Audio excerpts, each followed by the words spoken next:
And people love to focus on things that aren't yet working. And that's good, it's human nature. That kind of divine discontent can be very helpful. But it's incredibly hard to get people to take bold bets. And you need to encourage that. And if you're going to take bold bets, they're going to be experiments. And if they're experiments, you don't know ahead of time whether they're going to work.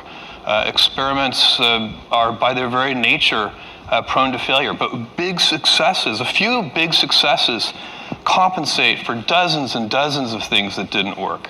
So, bold bets, AWS, Kindle, Amazon Prime, our third-party seller business, all of those things are examples of bold bets that did work, and they pay for a lot of experiments.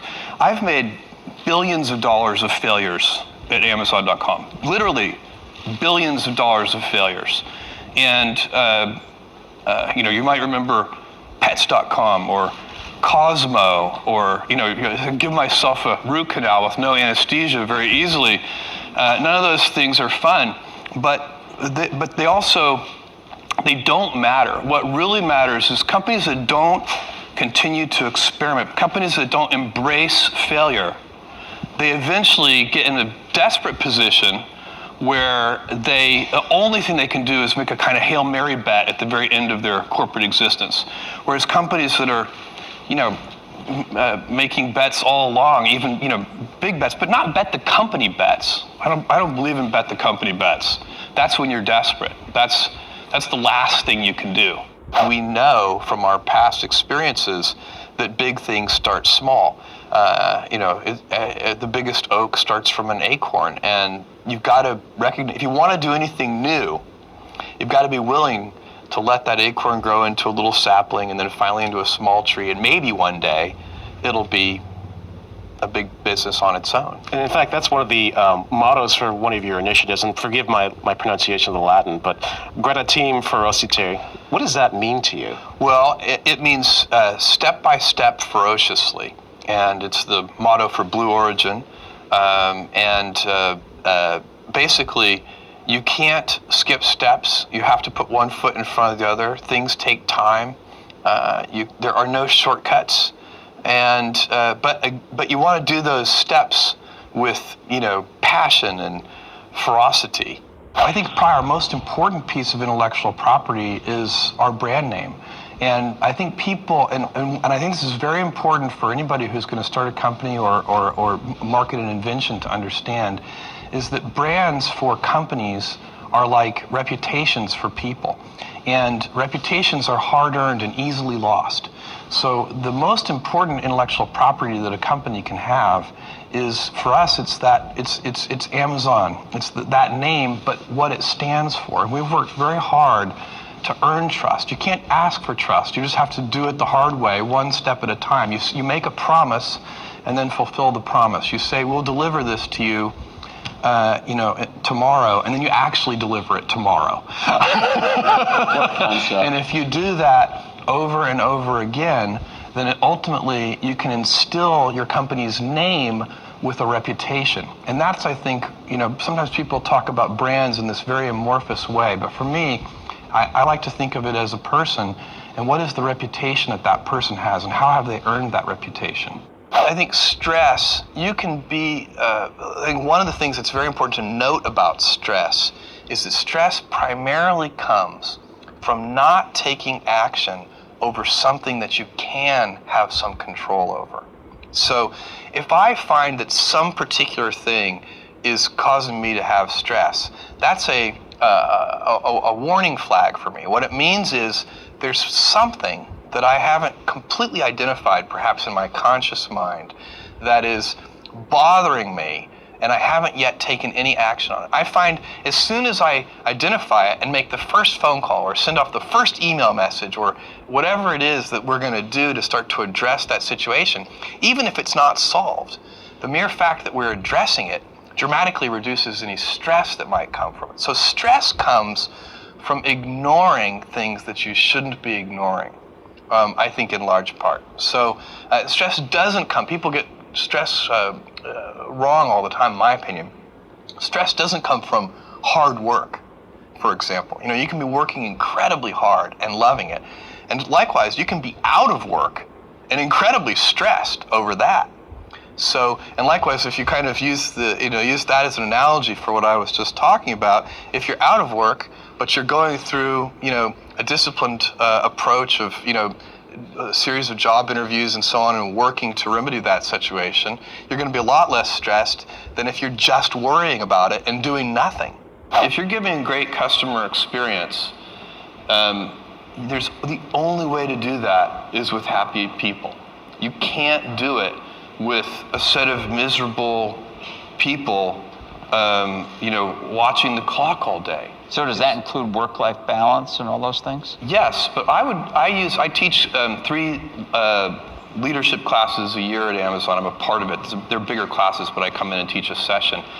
And I always talk about work-life balance, except I like to use the phrase work-life harmony rather than balance, because to me, balance implies a strict trade, whereas I find that when I am happy at work, I come home more energized, I'm a better husband, a better dad, and when I'm happy at home, I come in and better boss and better colleague.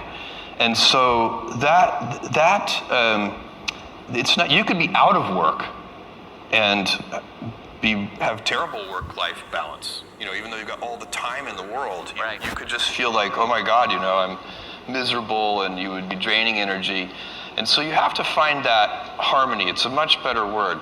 And I think for most people, it's about meaning. People want to know that they're doing something interesting and useful. And for us, because of the challenges that we have chosen for ourselves, we get to work in the future, and it's super fun to work in the future for the right kind of person. It's easy to have ideas. It's very hard to turn an idea into a successful product. There are a lot of steps in between, and it takes persistence, relentlessness. So I always tell people who are, who think they want to be entrepreneurs, you need a combination of stubborn relentlessness and flexibility.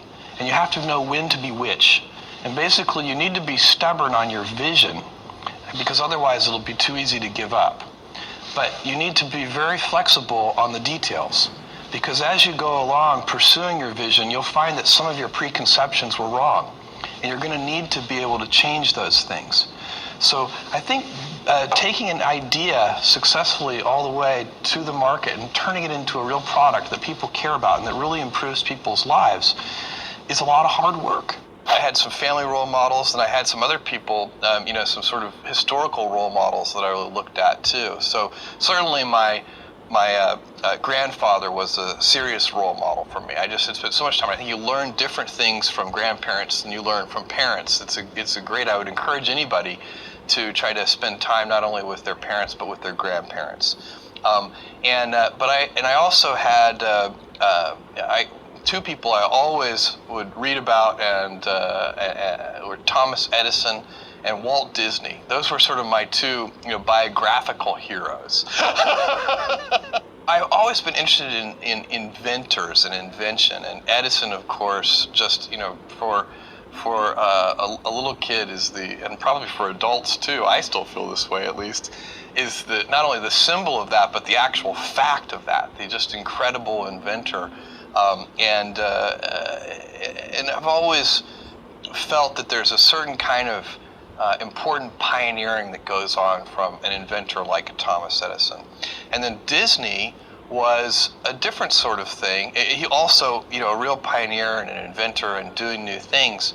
But it seemed to me that he had this incredible capability to create a vision that he could get a large number of people to share. Because the things that Disney invented, like Disneyland, the theme parks and so on, they were such big visions that no single individual, unlike a lot of the things that Edison worked on, no single individual could ever pull them off.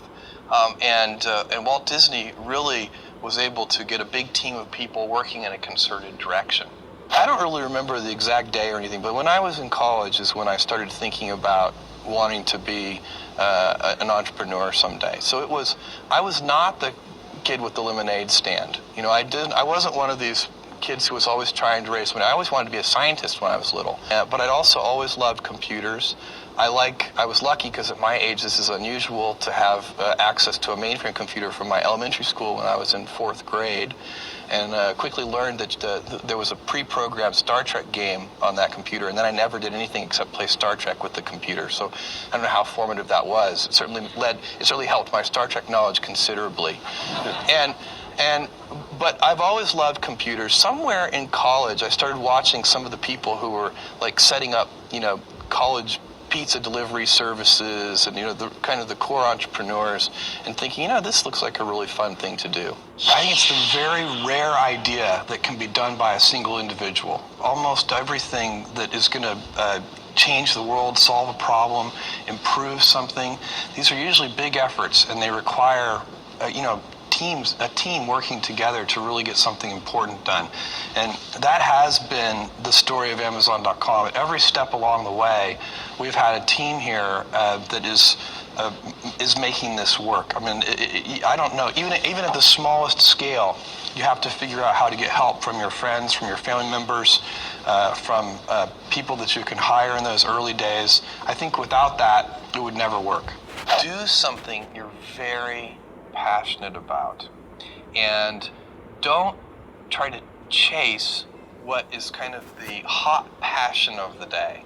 I think we actually saw this. I think you see it all over the place in many different contexts, but I think we saw it in the internet world quite a bit, where at the sort of peak of the sort of internet mania in, say, 1999, you found people who were very passionate about something. They kind of left that job and decided, I'm going to do something in the internet, because it's it was almost like the 1849 gold rush in a way. I mean, you find that people, if you go back and study the history of the 1849 gold rush, you find that at that time everybody who was within shouting distance of California was, they might have been a doctor, but they quit being a doctor and they started panning for gold. And that almost never works. And even if it does work, according to some metric, financial success or whatever it might be, I suspect it leaves you ultimately unsatisfied. So you really need to be very clear with yourself. And I think one of the best ways to do that is this notion of projecting yourself forward to age 80, looking back on your life and trying to make sure you've minimized the number of regrets you have. That works for career decisions. It works for family decisions. Do you want? I have a 14-month-old son, and it's very easy for me to, if I think about myself when I'm 80, I know I want to watch that little guy grow up. And so I don't want to be 80 and think, shoot, I missed that whole thing, and I don't have the kind of relationship with my son that I wished I had, and so on and so on. So if you think about that, so I guess another thing that I would recommend to people is that they always take a long-term point of view. And